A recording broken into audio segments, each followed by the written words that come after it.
Pemerintah sedang mematangkan rancangan stimulus ekonomi jilid 2 guna melawan imbas virus corona. Di saat yang sama, pelaku usaha diminta siap mencuri peluang investasi saat para investor mengalihkan rencana usaha mereka dari Tiongkok.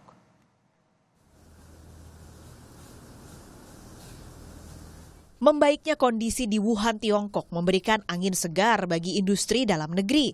Kamar Dagang dan Industri Kadin Indonesia berharap kembali aktifnya pabrik di Wuhan dapat memulihkan mata rantai bahan baku dan barang modal pabrikan Indonesia. Pasalnya, Tiongkok merupakan pangsa ekspor non-migas terbesar Indonesia, 16,68% dari total ekspor non-migas. Nilainya mencapai 25,85 miliar dolar Amerika di 2019. Demikian juga dengan impor. Indonesia paling banyak mengimpor barang dari Tiongkok, setara dengan 29,95% dari total impor non-migas, dengan nilai 44,58 miliar dolar Amerika. Kini para pelaku usaha justru harus siap merebut peluang investasi.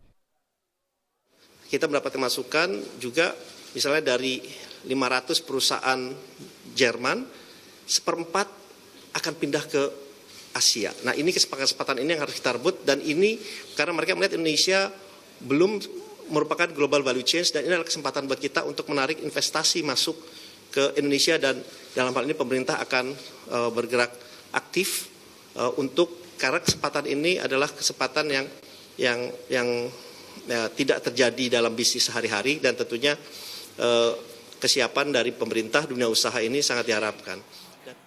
Tak berjalan sendiri, industri meminta dukungan pemerintah. Apalagi beberapa sektor usaha masih menarik bagi investor. Menjaga daya saing diperlukan guna melengkapi pertumbuhan ekonomi Indonesia yang terjaga stabil beberapa tahun terakhir.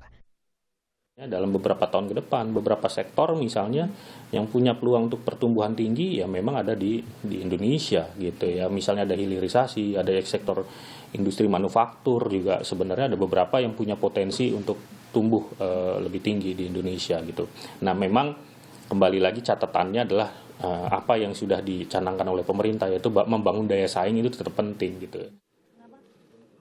Pemerintah pun kini mematangkan stimulus ekonomi jilid kedua guna melawan sebaran corona. Gambarannya satu non-fiskal, kemudahan impor, kemudian juga